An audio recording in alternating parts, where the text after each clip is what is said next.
Hey guys, today I'm going to show you how to extract private keys from Trust Wallet. So first of all, you have to get access to the private keys, or you can say the phrases of your Trust Wallet. For example, if you want to get the address information or extract the private keys for the Bitcoin, you have to select the Bitcoin from this section, and in the BIP39 mnemonic you have to type in your phrases. For example, if your phrases have 12 words, for example, so I will select 12 here, and then I will click on generate. Now it has generated me 12 words.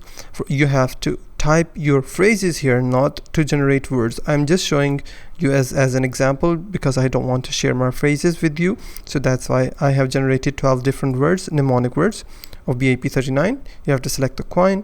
If you scroll down just a bit, you will see derive addresses. From here you have to match your address, your Bitcoin address.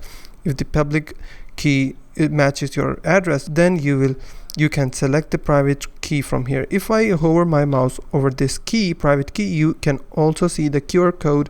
You can also take a picture of this QR code, or you can scan and get your wallet into your another wallet application from this private key. So that's for the Bitcoin. If you want to transfer the Ethereum, all you have to do is just change the coin from Bitcoin to Ethereum. Once you selected Ethereum, you have to enter the mnemonic phrases of your Ethereum coin. Once you've done that, then you have to match the address just like Bitcoin, and after that you have to get the private key, and that's how you can extract. If you find this video helpful, please hit the like button and don't forget to subscribe.